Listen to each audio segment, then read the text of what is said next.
I like seeing those numbers climb, Bruce. Oh, All sorts of people loading in. It's like watching the crowd come in before a baseball game. that's right. Yeah, got quite a crowd. I guess that's why it's taking so long. A lot of people jump. No,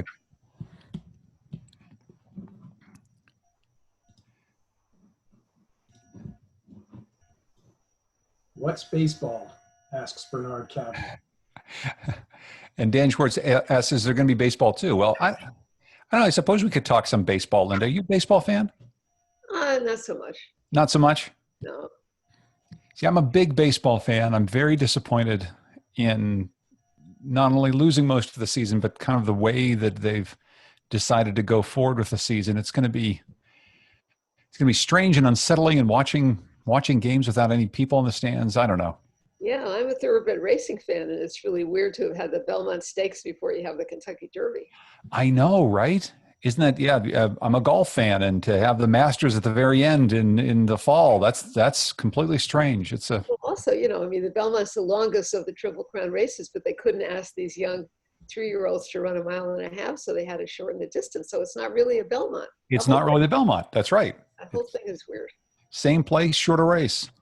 And of course, horses are only 3 years old once, and so they got to run. So All right, so it looks like we've crossed the 200 attendee threshold. So that seems like as good a place as any to start. So welcome everybody. My name is Bruce Putterman. I'm the publisher of the Connecticut Mirror. And thank you for joining us. Thank you, special thanks to Linda Greenhouse, who has been covering the Supreme Court, either reporting on it or writing about it for longer than any current Supreme Court justice has been on the court. And she's very kind to join us tonight and talk with Connecticut Mirror's John Dankosky about the court and some of the high-profile controversial decisions that have been made, and maybe the one or two that are still yet to be made in this extended 2020 term. So many of you with us tonight are from Connecticut. We also opened up this evening to readers and supporters of our counterpart in Vermont, VT Digger. So welcome, Vermonters. Right, wave, everybody. So tonight is free, no charge, as is all of our journalism is available to the public at no charge. Of course, it's not free to produce what we produce, and so we're about to introduce a new mechanism by which you can support the Connecticut Mirror, and that is a membership program. There's 3 different tiers of membership, and there's different benefits for the different tiers based on how much you're able to support. So be on the lookout for that. If you're able and inclined to help support the kind of journalism you've come to appreciate from the Connecticut Mirror, we'd appreciate that. Members are entitled to, amongst other things, certain events. So tonight's free and open to everybody. We do have a couple of upcoming events that are member only. Later in July, John will be talking to the Education Commissioner, Miguel Cardona, and several other people about the disparities in education, particularly in the COVID context. In August, of course, is a Connecticut primary. No doubt we'll do something related to politics and elections in August. In September, our justice reporter, Kellen Lyons, will join John for an event and talk about the criminal justice system that he's been reporting on for the last year. And for now, though, we're going to enjoy John and Linda's conversation for the next hour and 15 minutes or so. So over to you, John. Bruce, thanks so much. Thanks for inviting me to do this. I will remind you folks that one of the things that we're doing here with the Connecticut Mirror is not just these amazing live events, but we also have a podcast called Steady Habits, which you can subscribe to in any of the places that you get your podcast. As a matter of fact, our conversation here with Linda will be part of our podcast later on this week. But first of all, Linda, it's good to see you in person, if not directly in person. It's good to have you here. Oh, it's good to be here. As Bruce knows, I've been a Mirror supporter ever since I learned about it when I moved back to New Haven, where I grew up a few years ago. And I said to somebody, what's going on in Connecticut? I have no way of knowing what's going on in Connecticut. And she said, well, there's this thing called the Connecticut Mirror. So that's why I'm here. Well, we're very glad that you're here, and we thank you for being such a great supporter for all these years. A few things just to let our big audience know about. There is a Q&A function that you can see on your screen, and that's where we'd love for you to ask any questions that you have of Linda about the Supreme Court, the way it works, the Supreme Court term, anything about her career. We'd love to get to a bunch of your questions, but please use that Q&A function, not the chat function, which we're going to use for some separate stuff. If you have any questions, later on in the program, we're going to try to get to just as many of those as possible. We'll go through a bunch of them rapid fire. But first, maybe we can start off, Linda, when people were just loading in, we were talking about some of the things in our lives that had changed. I'm a baseball fan, baseball season's disrupted. You're a horse racing fan, horse racing's disrupted. We were both talking about what we were making for dinner. Everything about our lives are disrupted right now. So how is the court disrupted? How is this court behaving differently, acting differently, and serving up this term differently than any court in history? Well, so they decided wisely to close the court in mid to late March. They canceled the March and April arguments, or I should say they deferred them. They deferred some cases. They heard 10 cases in May, and usually the arguments end in April. So they heard some of the March and April cases in May. They happen to be some of the biggest cases of the entire term, the term that started the first Monday of last October. That's why the session's gone on later than people assume. Oh, they always end in June. Well, they always end in June, except when they don't. And they're still deciding the cases they've heard in May. They're not meeting face-to-face. They're not in the building, as far as I know. They're not having their usual weekly closed-door conference. It's all by, I don't think it's by Zoom. I think it's by some kind of telephone connection. And when they moved the arguments to virtual arguments in May, and the entire public could listen in, it was carried on C-SPAN, CNN, I think. It was not visual, but it was real-time audio.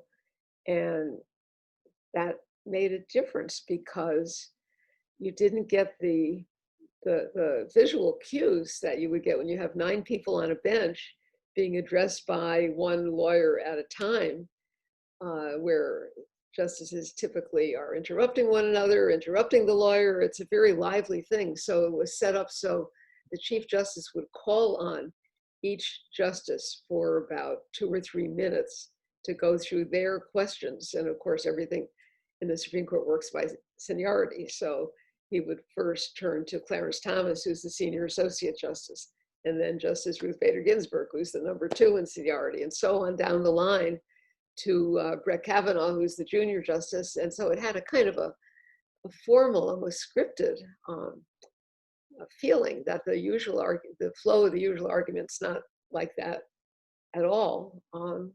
But their decisions read like their usual decisions. They're, getting the work done. See, that's what I wanted to ask you about, because the work is being done so differently, because so much of it is remote. Some of it's very formal when it was normally informal, but also that they're not in the same room ever together. Do you think it's changed anything about the way this court has actually functioned? I actually don't think so, because what people don't generally realize is that they're not often in the same room together. Of course, they're in the courtroom together when they're hearing arguments, and they're in the conference room once or twice a week, depending on what part of the term they're in, where they sit around a table. But in terms of sort of hashing things out, it's really all done on paper still, as far as I know, where somebody will write a memo and say, I would like to be able to sign your opinion, but I have a problem with that footnote or that paragraph, and would you accommodate me? And then I might be able to sign it, and this kind of thing. Even in the normal days, that's done on paper so that all the colleagues can see it at the same time. It's circulated to everybody. So the fact that they're remote now actually has changed less than one might think. Of course, it's enabled by technology. When Justice John Paul Stevens wonderful man who died last summer at age 99. In his last decades on the court, he was rarely at the court except when he had to be for arguments and so on. He basically lived in Fort Lauderdale, and he worked remotely. He was a kind of a pioneer in that. So, you know, so they've managed pretty well, I think. And one last quick thing before we get to some of the big decisions so far this term and what else is to come. We are doing this remotely, and some people might notice that you're slightly, ever so slightly, flickering in and out of a background there, and so that leads me to believe that that's not an actual room that you're in. What is that virtual room, Linda Greenhouse? If it's bothering people, I can go back to my own room. No, I love it, because I want you to tell the story of what it is.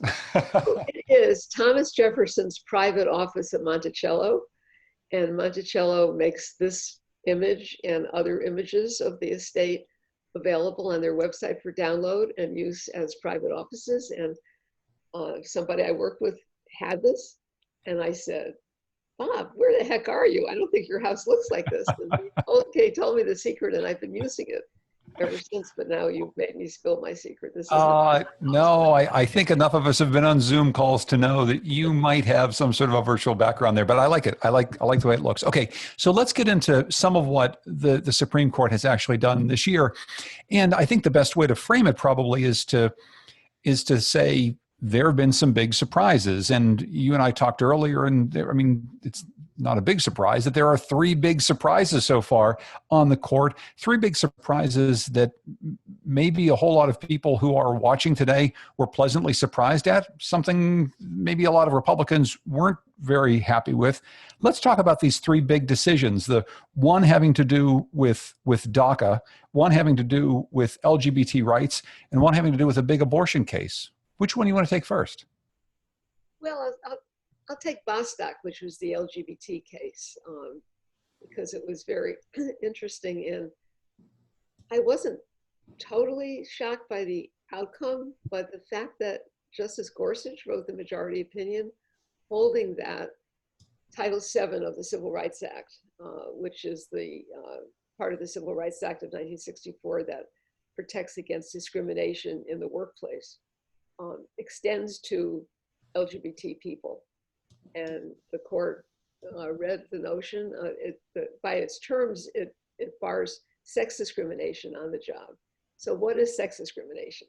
And the claim was, on the other side, as Justice Alito put it in his dissenting opinion, well, Congress didn't say anything about LGBT, and so how could we interpret it? And what Justice Gorsuch said, joined by Chief Justice Roberts, is sex discrimination is sex discrimination, and if an employee is discriminated against because of, for instance, having a same-sex partner, and if it was a different sex partner, he wouldn't be discriminated against, that's sex discrimination. So he played it out that way, and it extended workplace protection, of course, to millions of people, something that Congress had been unable to explicitly accomplish in recent years. So that was a very major statutory opinion. That was an opinion of statutory interpretation. The DACA case that you mentioned was a case basically of administrative law. So as people remember, President Obama, by executive order, had extended this non-deportation ability to work for young people who have been brought to this country as undocumented immigrants, grew up as Americans, the only country they ever knew. And if they met certain qualifications, they had to be in school or have graduated and have a good record and so on, they could get this deportation deferral. President Trump came in and with the wave of his hand decided to undo that. And the question was not, did he have the power to undo it, which he does, as the Chief Justice said in the majority opinion, but did he do it properly? And the Chief Justice, having come of age as a Washington lawyer and a judge on the Federal Court of Appeals in Washington, administrative law, which is really where we as citizens meet the government, Sounds kind of boring, but it is crucial. Administrative law will save us, if anything will. You've got to procedurally be transparent, give your reasons, stick to your reasons, not come up with phony reasons after the fact, and so on. And so the Chief Justice, who, by the way, a year ago had applied those same principles to saying that the Trump administration could not, with the wave of its hand, add a citizenship question to the 2020 census, really the same rationale, said the president had done it incorrectly. That leaves the president free to go back and try to redo it, but of course that will go through the courts, and in the intervening time, we will have an election in November. So that was very, very interesting, although not, it was a relief. I can't say it was a shock, having seen the Chief Justice's performance in the census case. The only purely constitutional case of these three was June Medical, the abortion case, that they decided, was it last week? I lose track of time. Louisiana had enacted the exact same law that the court had found unconstitutional in 2016 in Texas, that is to say, requiring doctors who perform abortions to have admitting privileges at nearby hospitals. In those red states, they cannot get admitting privileges for reasons that have nothing to do with their competence. So it's just a phony law that's a way of shutting down abortion clinics, destroying the abortion infrastructure that makes it possible for women to exercise their constitutional right to abortion. And the court, having decided the same case in 2016, the Chief Justice said, I'm bound to decide it this way again in 2020. So he gave his vote to strike down the Louisiana law. Now, I've just oversimplified a whole bunch of stuff with that case because, and I'll only get into it if people want me to, but in saying that he is sticking with precedent, the legal term being stare decisis, to stand by that which has been decided, he actually reformulated the precedent more to his liking. You can get an argument going on how significant that is, what the meaning of it is, but it's just in its terms pretty fascinating that he says, I'm standing by precedent that drives me to this outcome, as he describes the precedent in actually quite a different way from what the court did in 2016, a decision from which he actually had dissented, and tells us that he still thinks it was wrongly decided. So it's fascinating as internal court dynamic. And it's also, of course, very important for, I won't say the future of the right to abortion, that's still hanging by a thread, but for the ability of women, at least today and tomorrow and probably next week and next month, to exercise their constitutional rights. And you've written about this a bit, and I wonder if we can pull this apart a bit more. Robert's decision here to reformulate, as you say, in this way. So what exactly does it leave the court open to in the future? And is this, in your mind, John Roberts laying the groundwork for future cases that the court is going to hear? Or is this John Roberts essentially just deciding on this case one at a time in a very methodical way? Well, that's a good question. And I think the right answer is that no Supreme Court justice is ever dealing with the case on the table, because the court knows that it's a law-giving institution. It's not just a dispute resolving institution.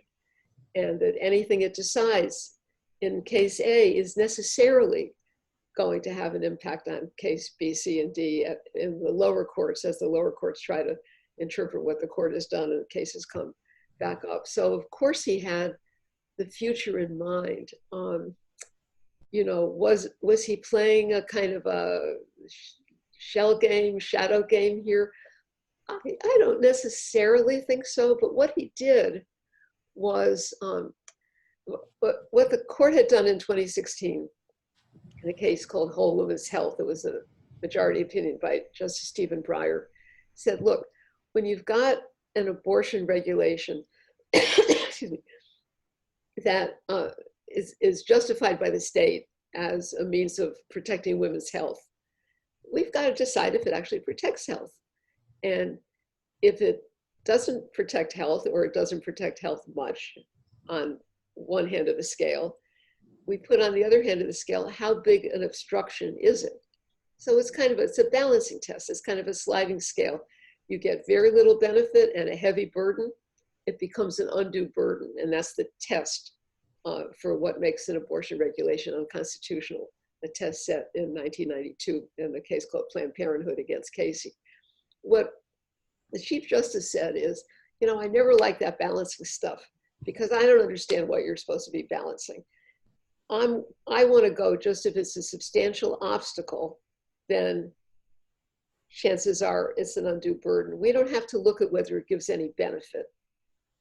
Well, that's fine. That was enough to solve this case, certainly, because the obstacle was complete. In effect, had it gone into effect, it would have left Louisiana with a single doctor and a single abortion clinic performing abortions in the state of Louisiana. Obviously a substantial obstacle. You can look at other health justified regulations coming down the road. The one that I think is the most obvious is using telemedicine for medication abortion. That's the abortion where you take the 2 pills in sequence. And even before the pandemic, some doctors in some states had authorized doctors to do this, where the patient comes in, say, a rural area where, you know, there's hundreds of miles to the nearest clinic and so on. And a nurse practitioner or somebody takes an ultrasound, verifies how far along the pregnancy is. So is the patient, you know, qualified? Is the pregnancy early enough to be qualified for the medication abortion? And then with the doctor looking on, as you know, you're looking at me, discusses it with the patient, and the pills are dispensed for the patient to take, the first one in the office and the next one at home. Very routine. Some states had started saying, oh no, we can't allow that. We have telemedicine for everything, but not for that. Kind of, you know, abortion exceptionalism. And, you know, you can argue on the health side or on the burden side, but you somehow, carving that out from the sliding scale, the balancing test that the court had established, could come out to you could see it coming out to a conclusion that might say the states are right to limit telemedicine in that situation, when I think objectively the states are doing it not for women's health, but because it's a way of women exercising their own agency and not needing to jump through all the hoops that you have to go through to get to a clinic. So we'll see. We'll see what it means. It is interesting, though, in the context of what we started our conversation with, which is that the court, along with the rest of the world, is doing things quite a bit differently. And I guess I just wonder when there are cases like that involve, in some ways, a new technology or a relatively new way of thinking about performing medicine, whether or not these are things that are actually going to be considered by the justices somewhat differently given the context of the current moment. Well, that's interesting. Of course, you know, any case that reaches the Supreme Court comes with a record of trials. So in this June medical case, the Louisiana case, there have been a 6-day trial with abundant findings on, you know, are these admitting privileges necessary or whatever. I mean, the medical profession weighs in, the American College of Obstetricians and Gynecologists weighs in. So the justices are not just sort of making it up. They have a record to go on. As well, of course, they're living in the world, as we all are. And, you know, they may have experienced telemedicine during the pandemic. Many people did. So, you know, will that kind of enlighten them if and when such a case comes to them? They don't have such a case on their docket, you know, right this minute. So, you know, you're onto something to say that doesn't the current context mean that the justices are seeing things differently? So, you know, what about the Trump financial record cases? The term's not over yet. The court has decisions tomorrow, Wednesday morning. they may decide those cases then, I don't know. You know, are they looking at them with more skepticism given what's happened in our politics and various aspects of the president's behavior? I don't know, but I wouldn't be shocked. They're people, they're living in the world. They go home every night, they drive themselves home every night. I mean, unlike other people in our country that exercise such great power, you know, they live in regular houses and drive themselves to work in their own cars. And so they're not shielded from the reality that we're all dealing with. So let's get back to how these three big potentially surprise decisions hold together as a piece. The headline writers suggest that these three cases we just talked about are a rebuke to President Trump on three key issues that he wants to make sure are at the top of his agenda. Do you read it like that? Do you read it as a rebuke of Donald Trump, or are these three very specific cases decided by the justices in specific ways, given how they read what was before them? Yeah, I don't think the LGBT case or the abortion case had much to do with Donald Trump. The DACA case certainly did, and that was a rebuke. It's, you know, you tried to cut corners. When the lower court said you haven't explained it well enough, you came back with a made-up explanation. And I think it's necessary, not only possible, but necessary to read that as a rebuke. They didn't follow the principles of administrative law, which are principles that are pretty clear, and the court's been pretty clear about them over time. So, so yes, I would say so. I'm just going to ask you quickly, if you would, Linda, a few people were telling us they're having a little hard time hearing you. So maybe if you can move just a little closer to your microphone, maybe we'll see if we can. Sure. Okay. How's this? I think that's a little bit better. I'm of course wearing headphones, so I can hear everything that you're saying perfectly well. But I think some people who are listening maybe on their computers can't hear quite so much. The thing that amateur observers of the Supreme Court, though, always tend to do is we tend to look at 5-4 decisions in which the conservative Chief Justice sides with the liberal minority in the court as saying something very specific about the way the court is constructed, the way that John Roberts is running the court. And I guess I'm wondering if you can tell us about the reality of that, about whether or not these 5-4 decisions that are coming down not in favor of the conservative majority are saying something about John Roberts and the type of court that he is trying to have right now. Well, the court's in a very tough spot in that for the first time in, I don't want to say forever because I'm not a historian, but it's the first time in memory, the ideology of the sitting justices maps completely on the ideology of the president who appointed each one. So the 5 conservatives, which I include Chief Justice Roberts, were all appointed by Republican presidents. The 4 liberals were all appointed by Democratic presidents, so that the country can look at this and say, wait a minute, are these 9 people just politicians in robes? It's something new, really. If you just think back a few years, we had John Paul Stevens, appointed by Gerald Ford, who was on the liberal side of the court. We had David Souter, appointed by the first President Bush, who was on the liberal side of the court, and so on. I mean, it's really never been the case that there's no crossover. So John Roberts, whose name is on the door, it's the Roberts Court, history's going to judge him, knows this. He was a Summa graduate in history at Harvard. He knows this. So what to do? He's trying to thread a very delicate needle and accomplish what he wants to accomplish without throwing his court over a cliff. It's a tough period for him. I wrote in one of my recent columns that when I think of him, I think of the struggle that must be going on between his very conservative heart and his very history and institution-minded head. So he's got people to his right, Clarence Thomas and to some degree Neil Gorsuch, who basically are at war with constitutional law as it has evolved since the middle of the 20th century. They would throw it all over. And he's got people on his left who are to his left and what to do. So he's trying to modulate this and to find ways of deciding cases that don't give away the store to one side or the other, I guess you might say.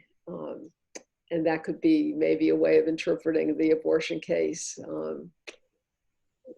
the DACA case, because theoretically the president can go back for a second chance. What it doesn't mean is what some of the headlines, I think, imply, that the Chief Justice has drunk some liberal Kool-Aid and is moving to the left. I don't actually believe that's true. I think the spectrum has moved to the right. That's certainly true with the advent of Brett Kavanaugh replacing Anthony Kennedy. I wouldn't necessarily say that for Neil Gorsuch replacing Antonin Scalia. But that's what's going on. And one thing that we're going to see in the coming days as the term wraps up, so what are John Roberts' projects? And that's, maybe being a little cute, but if he was not suffering from the institutional constraints that I just described, what would he do? And one thing that he would do for sure is lower the barrier between church and state, expand the ability of religious people to have access to the public square, have access to public benefits, so on. This is important to him and to a majority of the court. And the court decided a case last week that opens the door to, I think, massive aid to parochial schools with public taxpayer money. That wasn't quite the question, but the implication of this case from Montana that came down last week certainly goes that way. And the court will decide maybe tomorrow a case about something called the Ministerial Exception, which is something that the Supreme Court made up in a Roberts opinion back about 8 or 9 years ago. Basically says that a religious organization that has employees has an exemption from applying to those employees the protections of federal civil rights laws, Title VII, the Americans with Disabilities Act, the Age Discrimination and Employment Act, if it can claim that those employees perform some kind of religious duty within the workplace. And how far that extends beyond, obviously, the priests and ministers and rabbis. Does it extend to the football coach? Does it extend to the elementary school teachers, the lay teachers, which is the case before the court? That's, that may not seem like such a big deal, but it's super important to the majority of the court right now, and it's very important to the country, in my opinion. Very important to the country, certainly. Is it part in your mind of this overall partisan political divide that we find ourselves in, that the court is also grappling with when we get to the specific question of religion? Because there's so many divides right now in the culture wars, in the ways in which we deal with issues of inequality in America. I guess I'm just wondering if you feel like religion in this case is a stand-in for the real big divide here that we have between the right and the left in America. Well, not just a stand-in. I think religion is really in the front lines of the culture war. So, for instance, take the LGBT case. The courts are filled with claims, not only I can't bake a cake for a same-sex wedding because that's against my religion. You remember Masterpiece Cake Shop a few years ago. I can't arrange flowers. I can't take the photograph. There's a case for the court's next term after the first Monday of this coming October, where the Archdiocese of Philadelphia is saying, we can't abide by your non-discrimination principles. We won't place foster children, which we have in our care as contractors with the Social Service Agency of Philadelphia, we won't place them with same-sex couples. And if you don't like it, we'll just have to walk. We can't deal with this. We have a religious objection to it. So all these cases are playing out. You know, the Supreme Court is never going to reverse Obergefell. That was the case in 2015 that established the constitutional right to same-sex marriage. That's a done deal. But all these workarounds are based in religion. And another case the court's about to decide, maybe tomorrow, is the validity of the opt-outs from the contraception mandate of the Affordable Care Act, Obamacare, that the Trump administration has given to employers who have a religious objection to the fact that their employees use birth control.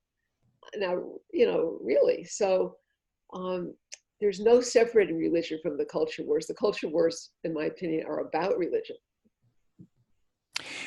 Before we get to some of the other important cases that we may hear about in the coming days, can we just talk quickly about this faithless electors case, which is so fascinating and as you say has big implications, and also it has a really interesting bit of writing from Elena Kagan to uphold it. Yeah. So the question in this case was, can states bind their electors to reflect the popular will in that state? Or can you have rogue or faithless electors who say, you know, I don't care who won, I'm voting for candidate X or no candidate at all, in fact. And this has been a kind of open question for the last 200 and more years.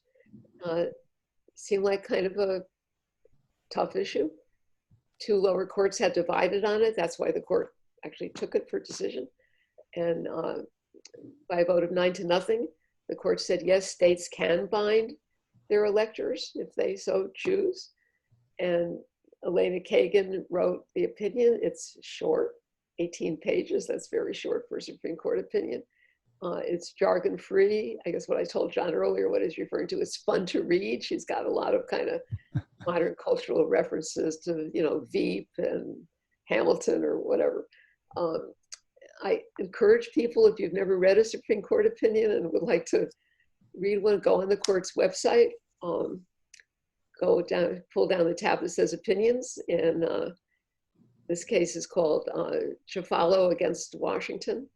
And just download and read it. And it's very interesting. And I know there's a question about, well, what about this, these state compacts, this state compact system that some states have, including Connecticut, have joined, that say, we're going to bind our electors to vote for that candidate that won the popular vote. So it's an end run around having a candidate who doesn't win the majority of the popular vote, but wins the electoral vote from getting to the White House. And a number of states have signed this, not enough to make the difference. They have to get to 270 electoral votes. But it seems to me, anyway, I mean, the court didn't discuss this, but it seems to me that to the extent that you interpret the opinion as saying that states have discretion to bind their electors or not, as the case may be, or to instruct their electors how to vote, they can instruct their electors to vote for whoever won the nationwide popular vote. And so certainly this decision is not an impediment to getting to that. I think it's helpful, actually.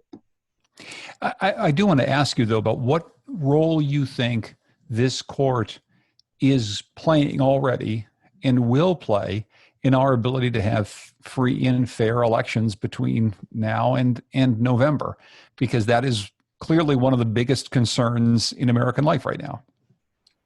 Well, the court had better start playing a more constructive role than it's been playing. The other day, there was an emergency case from Alabama, which is about to have a primary. And Alabama, in its endless quest to suppress the vote, had adopted a new policy that if you're voting absentee, you have to get your absentee ballot either notarized or witnessed by 2 adult witnesses, and you have to submit photo ID, government issue photo ID to show that it's you. Now, I don't know if any of our listeners have tried to get anything notarized lately, even in a major city. My lawyer husband had to get something notarized a few weeks ago, and it took him half a day, even though he actually was a notary when we lived in Maryland. So the notion of some rural person in Alabama trying to exercise their franchise and jumps through these hoops is the cynicism. It just reeks of cynicism. And the court, without an opinion, 5-4, let this go. You know, is letting Alabama get away with this, at least for now. And it's one of the worst things they've done. And it passed under the radar because it was not a case that was on the docket. The decision came out last Friday night on the eve of the holiday at about 10 o'clock at night. And I was just shaken by it, actually. So I hope the court has this in view. I'm not real confident. It was Chief Justice John Roberts who wrote the Shelby County opinion for a 5-4 court back 8 or 9 years ago that destroyed the efficacy of the Voting Rights Act of 1965, destroyed the ability of the federal government to supervise vote changes. This never would have gotten through if Section 5 of the Voting Rights Act was still in effect in the so-called covered states, basically the South. So we're at a very serious inflection point obviously in the integrity of our voting system, by which I mean allowing the greatest number of people to vote. And I hope the court sees its way to protecting our system. But again, it gets back to this very unusual time. We have forever, especially in a place like Connecticut, thought of it as an absentee ballot as something that you engage in when you can't go to the polls. And here we are, stuck in a place where you can't necessarily, in a safe way, go to the polls as we once have. And who knows what it's going to be like in November. And I guess I'm wondering how you feel, given these decisions that have come down this year and in past years in the Roberts Court, whether or not you think that they will take into account the fact that voting in America in 2020 is a hell of a lot different than voting in America has ever been, ever. Well, they didn't take it into effect, was it back in April, I guess, in the Wisconsin case. You know, that was another of these emergency applications, and so it was not a full opinion. But you know, they didn't let Wisconsin have the extended time that they had asked for, and it was a big mess in Wisconsin. And you know, I would have hoped they learned their lesson, but evidently not. So so I don't know. I mean, I think people just have to keep a really close eye on this, and you know, we don't have many ways of holding the Supreme Court of the United States to account, but at least shine some light on it, because it is very important, and we're in a very dicey period now. You know, on the absentee ballot, with the president claiming every few hours that absentee means voting by fraud. We know that's not true. There were several states that went to absentee ballots years ago, and there's been no evidence of fraud. And you know, people just have to be willing to tell it like it is, and push back and not be polite or shy about it. I want to start getting to a bunch of questions that we have, and it's a wide range of questions that we have from the people who are engaging. Bill asks, and this is interesting, it came up earlier in my mind when you were talking about the way the court's operating. Justice Thomas has a well-earned reputation for essentially not participating in oral argument. During the virtual arguments, however, he was rather more engaged than usual. What, if anything, do you take from that apparent change? Well, it was fascinating. I mean, when the first argument I listened to, was the first argument they had, You know, as I said earlier, the Chief Justice was calling on the justices by seniority and came to Justice Thomas first. And for a minute, I thought, oh, what's going to happen? He's not going to say anything. But in fact, he had a lot of questions. I have to say, very much on point, very much helping to drive the argument. So, you know, what it said to me, a couple of things. I mean, I've always heard that in the Justices Conference, he totally talks like everybody else.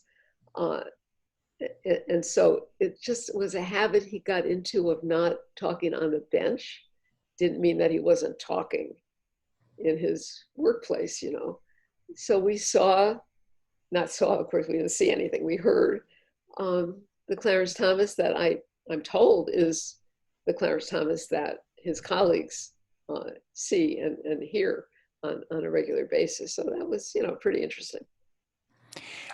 A lot of questions that we've been getting here, and I think that, you know, the people who watch the court from afar ask a lot is, you know, is John Roberts just a politician?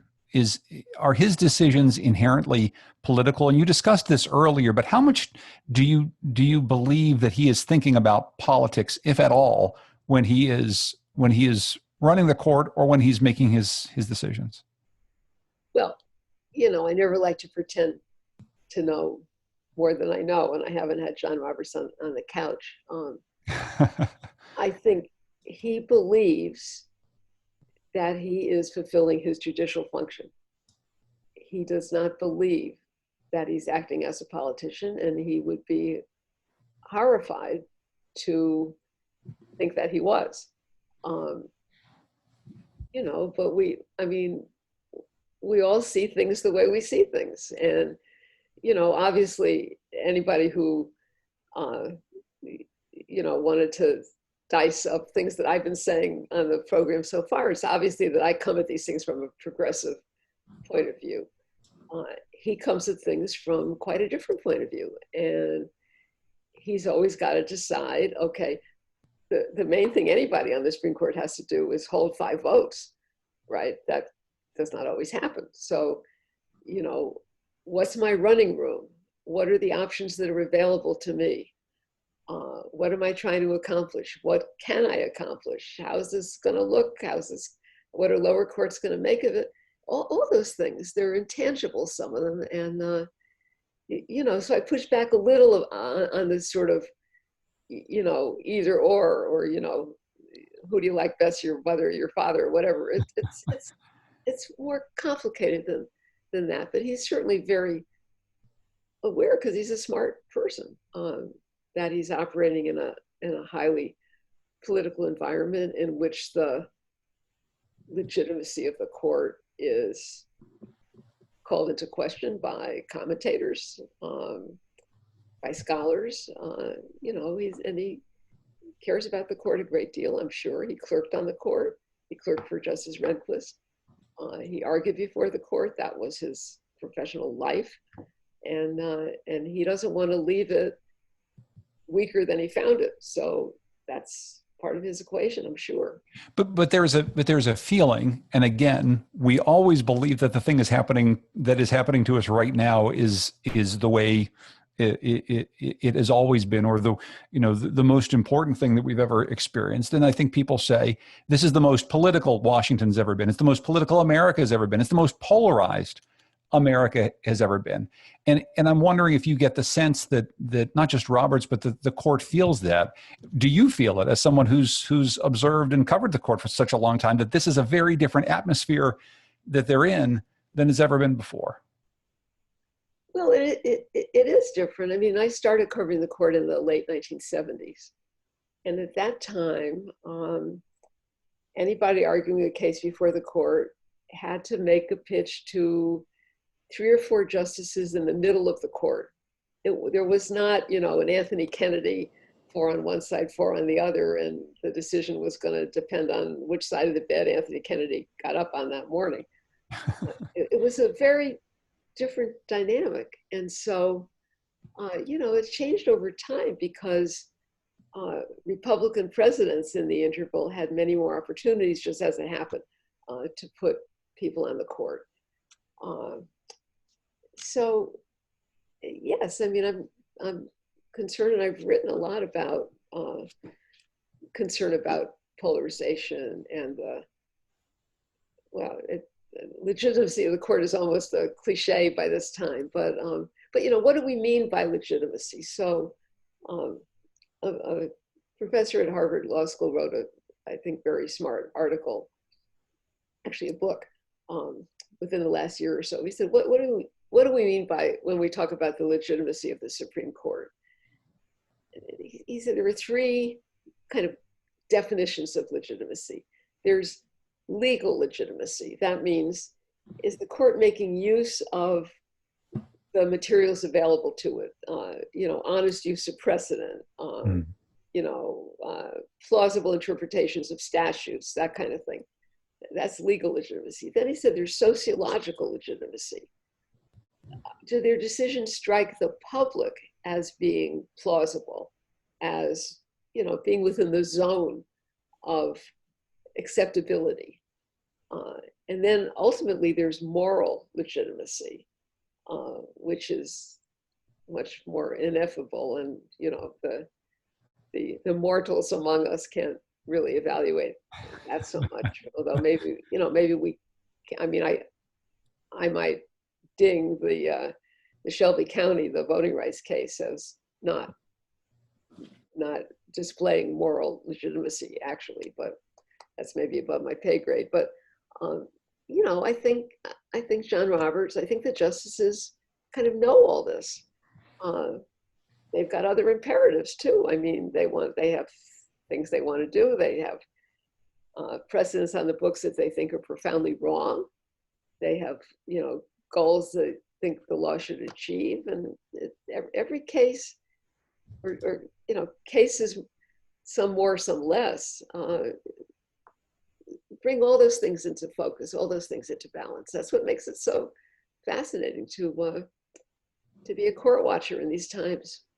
It's interesting, though, you bring up those three modes of legitimacy, because I think you're right. Mm-hmm. We can't really do much about the moral legitimacy. And the first of the three, I'm certainly not qualified to comment on, but that middle one about whether or not it's something that's resonant with the public. I'm wondering how you think about that. Your newspaper, the New York Times, will often publish opinion polls about how people feel about a case as the court is deciding it. And sometimes it's very split. And sometimes it seems fairly clear that America feels one way and the court feels another way. A good example of where the court went with America was the 6-3 LGBT decision that we were talking about earlier, where clearly America feels as though transgender and gay rights are something we should have, and the court went along with that. Does the court think about that and about what Americans, by and large, believe should be happening right now? I don't think the justices think about that consciously, but I think they've got to be aware of it. For one thing, one thing that's interesting about maybe a link between the LGBT case and the DACA case. The court gets lots of friends of the court briefs. Anybody, pretty much, I'm oversimplifying, but pretty much anybody can file a friend of the court brief and tell the court, here's what I think you should, here's where I'm coming from, here's my interest in this case. You have to have a statement of interest, and here's what I think you should do. So in both the DACA and the LGBT case, corporate America weighed in and said to the court, we as employers want these protections for our gay and transgender employees. Please interpret Title VII that way. We as employers value the dreamers who are working for us, who are the healthcare workers in our hospitals, who are, working in our labs and doing whatever. Don't allow them to be sacrificed. And that, that's not like reading a poll in a newspaper, but that's, elite America speaking to these, 9 elite people that happen to be the justices of the Supreme Court. And that's got to make a difference. I'm sure it does. I mean, there's a good book came out last year or so by a political scientist and a law professor, two co-authors, called The Company They Keep. And the point was, what's the relationship between the court and public opinion? And what they said was, it's not so much mass public opinion. That's an abstraction. That doesn't mean much to the justices. What the justices respond to instinctively, necessarily, is elite public opinion. The opinion of their peers in the professions, the scholars who evaluate them in the law reviews, and that kind of thing. And to the extent that the elites in this country have become ever more polarized. I mean, think of it, the notion of, you know, the after dinner coffee hour around Catherine Graham's salon in Georgetown, where liberals and conservatives, the titans of Washington, would, you know, having had a nice meal together, would break out the cigars and the brandy. That doesn't happen anymore. And so the polarization of the elites kind of both explains and maximizes, engenders the polarization on the court. It's fascinating, but so yeah, the newspaper polls are very interesting, but I think doesn't quite capture the world as the Supreme Court sees the world. I will say, I guess I don't miss the days in which a whole bunch of elites get together and over cigars decide the fate of America. So I guess I'm pretty okay with that having gone by the wayside. Let's see. Francis asks, if the number of Americans who identify as religious is declining quite significantly, why do you think religion is the main front of the culture war? Why does the court cater to the minority? Well, of course, the religious community is at the heart of Donald Trump's base. We know that. And even though overall, I think that's true, religious affiliation has declined. Evangelicals are now a majority of Protestants in this country, and they're very engaged. They're very engaged politically. And so they punch way above their weight. And they have friends in high places. And I think that's driving a lot of this. And they're very smart litigators. There are some faith-based kind of litigating shops who seek out plaintiffs and bring these cases and position these cases and tell very winning stories about you know, the baker who can't bake and the, you know, all this stuff. And it has an impact. It really does. I wonder if in the future you see, though, this preoccupation with religion in American life, how that changes, if at all, as the total number of people who are practicing religion actively is declining. And we also see an increase in people coming from parts of the world that practice different religions, more Muslim Americans, for instance. I mean, how does this preoccupation with religion in American life hold up when it's not about evangelical issues? Well, I mean, that's a good question. There was a major case 4 or 5 years ago, the first major test of a law called, it's a silly acronym, RLUIPA, stands for Religious Land Use and Institutionalized Persons Act. That is a law aimed at protecting religion in prison, and also the ability of churches not to have to follow zoning restrictions. Two things put together in this one package. And the challenger in this case was a Muslim prisoner in, I think it was Arkansas, which had a rule that said no facial hair. And he said, as a Muslim man, I have to have a beard. And he challenged the rule and he won, I think it was unanimous, this religion law. So you know, I think the court is, these cases are about kind of religion qua religion. A lot of them are driven by the energy in the evangelical communities, but they certainly, you know, work to the benefit of anybody making a religious claim. John Sheehan asks, how do you feel about the courts punting the gerrymandering issue by saying only the legislature may correct this problem? And then we had a couple other questions about gerrymandering as well. Yeah, how do I feel about it? Well, frankly, I always was a little skeptical that the court was going to be able to come up with some formula, although it was presented with a lot of algorithm-based formulas to choose from, about how much is too much. And I mean, I think the gerrymandered nature of the country is driving us to ruin. I'm not at all minimizing the implications of it, but I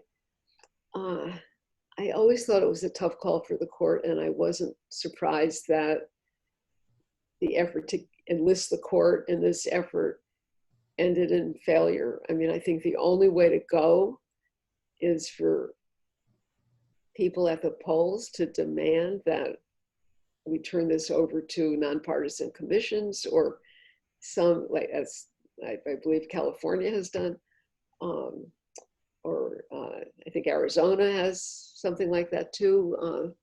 I think the answer to this deeply political question lies in politics, actually. Mm.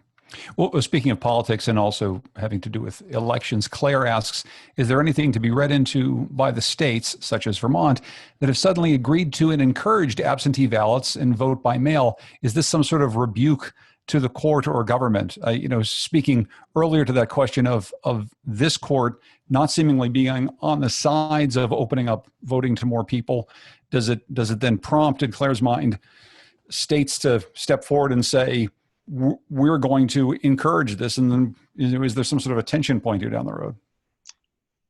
To the extent that I understand that question, no, I don't think so. I think the states are doing what they think is right for their population. I don't think they're playing off against the Supreme Court. I mean, Alabama, counter to Vermont, may, you know, be pressing the envelope to see what it can get away with. But I don't think when Connecticut by executive order has opened up absentee ballots to everybody with the only reason that you have to give is I'm worried about COVID, that had nothing to do with the Supreme Court. That was executive judgment that this is what was right for the people of Connecticut. Let's see. I just lost this question. I had a very good question from Judy and Terry. I need to go find it here. Let's see. If we manage to pass a law that takes dark money out of elections, will the Supreme Court uphold it? Well, I mean, that brings us to something we haven't discussed, which is the First Amendment on the march. So I say probably not. If you look at Citizens United and First Amendment cases that have come down since then, money is still speech in the view of a majority of the court. And the First Amendment has become a major tool of deregulation, not only in the political area, but in the commercial area. So I think any effort to curb the flow of money in politics is in for rough sailing in the court that we have. Let's turn to a few of the things that the court has yet to decide. And you mentioned this earlier. Maybe you can talk about the specific cases having to do with Donald Trump's financial records, and whether or not he can block them from public view, whether that's prosecutors or whether it's the House. Yeah, well, we'll see. So as people know, I think there are these two cases, one involving the demand by, I think it's 3, maybe it's 4 House committees who say that in their legislative function, they need access to these records, and the other by the district attorney in Manhattan, who's investigating the hush money payments to Stormy Daniels and other, parts of the president's personal life. So the two cases stand on quite different footings, I think, and the smart money, I'm just reflecting what people smarter than I am about this anticipate, is that the House committee's claim is a tough one. The argument did not go well for the House, whereas Cyrus Vance, the Manhattan DA, claim is much more kind of in the heartland of a prosecutor following the money. So two different cases. I think the court may well split the difference. The House cases go to, what function is the House fulfilling here? Is it a legislative function? Is it an investigative function, which is possible under the precedents? There's not an impeachment effort going on currently, so it's not quite a Nixon tapes case. It's kind of its own thing, and the demand was made not on Donald Trump himself, but on his accountant and on his financial people, who say, we'll give up the records or we won't. Just tell us whatever. Tell us what the law is. We don't have a dog in this fight. We just want to follow the law. So it's in a very odd posture, and I think people on both sides are going to be unhappy when it comes down. What else does the court have yet to rule on that you're most looking forward to hearing about? Well, it's really the two religion-related cases that I mentioned. One, the contraception opt-out from Obamacare, and the other, this ministerial exception case. In this case, it's two Catholic schools in California, both fired teachers. One fired a teacher who wanted time off to get treated for breast cancer, got that one. And the other fired a teacher because she was getting older and declined to retire. The first one sued under the Americans with Disabilities Act. The second one sued under the Age Discrimination and Employment Act. They won in the lower court. Supreme Court agreed to hear the school's appeals. And the question is, how far does this so-called ministerial exception extend beyond the ministry? These were lay teachers. One of them wasn't even Catholic. Being Catholic was not a requirement to be employed. And it'll tell us how far down the road of erasing, what the Constitution calls the Establishment Clause in favor of the Free Exercise Clause, how far that extends. So I think those are very important cases. I think we have time to get to a couple more questions from folks before we run out of time. Mitchell asks, when Brett Kavanaugh testified before the Senate Judiciary Committee, he said that he would follow Supreme Court precedent. Did he go back on his under oath testimony when he dissented in the LGBTQ case? Oh, no. There really was no precedent on the books that, no. I mean, he gave a very ungenerous, you might say, interpretation of Title VII, but he didn't violate any promise or any precedent in that case, no. What have we learned about Brett Kavanaugh during this term? Well, he's very conservative. I think we knew that. We knew that. I mean, I'm not sure we've learned a whole lot that was unexpected. He's written a lot. I mean, he writes a lot of separate opinions in which he seems to want to explain himself. But, I'm not sure it's been all that enlightening. It's going to be there for a long time. You tackled this a bit earlier. A couple of people have asked about Neil Gorsuch and whether or not you've been surprised at all by him during this term. I think you made it pretty clear that your analysis of the way he voted in the LGBTQ case was pretty narrow and pretty specific. But I guess I'm wondering what you think about him, and whether or not, when people say, Neil Gorsuch is abandoning President Trump, whether or not there's any truth to that. No, there's no truth to that. He's been pretty reliably on the far right. He votes often he and Clarence Thomas are quite a pair. So no, I mean, he's sitting in the seat that Antonin Scalia held, and I don't think there's much daylight between him and the late Justice Scalia, at least at this point. In the big picture questions we have, Barbara asks, what are your thoughts about Mayor Pete's proposal? Mayor Pete, I forgot who he was, to amend the Constitution to expand the number of justices on the court. Will we ever see more justices on the court? Well, that wouldn't take a constitutional amendment. The Constitution says nothing about how many justices there should be. And, originally there were 6, and there was at one time there were supposed to be 10. So I don't necessarily have a dog in that fight, but it's not a constitutional matter. Congress could do it just all by itself.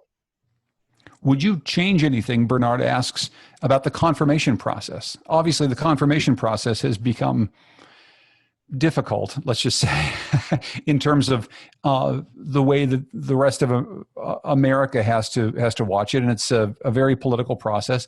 What would you change about the confirmation process if you could? I would bring back the filibuster. That can bite one way or the other, but if you have to get 60 votes, that means you've got to get some crossover votes. And without the filibuster, we have what we've seen in the last couple of years, where you can go as extreme as you can, as long as you can get 50 votes plus the vice president.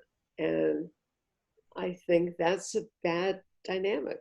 And, it's been very enabling of the current president. And, it could, as I say, it could bite in the other direction if Joe Biden becomes president. But I don't care about that. I think we do better to tack to the middle, and the filibuster requires that to some extent.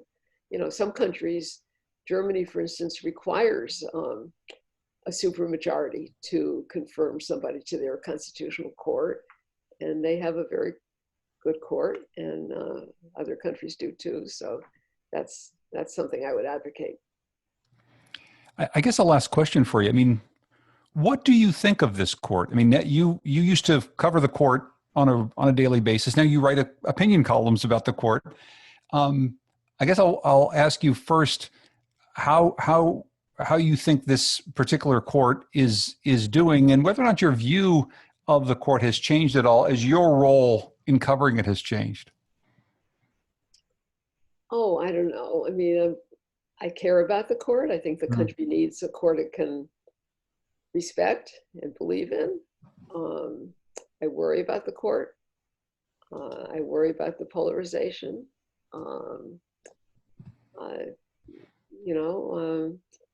Hope for the best, fear the worst. It's polarization in the court, but it's polarization everywhere, right? I mean, the court in that way is just a function of how polarized we are. Yeah, somebody said some years ago, we get the Supreme Court we deserve. And I kind of think that's true. So, the court's not going to be better than we are. I just hope it's not worse than we are. That's a not incredibly hopeful, but probably very appropriate way for us to end our conversation. Okay. Linda Greenhouse, thank you so much. It's been wonderful talking with you. And I want to thank everyone for such great questions throughout the course of this evening. Good health to you, and continued success covering the court. I'm wondering, I don't know, is Bruce Putterman supposed to come back on and talk us out of the evening? If not, I'll just say goodbye to everyone and good night, and have fun in your beautiful office in Monticello. Thank you. You take care. Bye-bye now.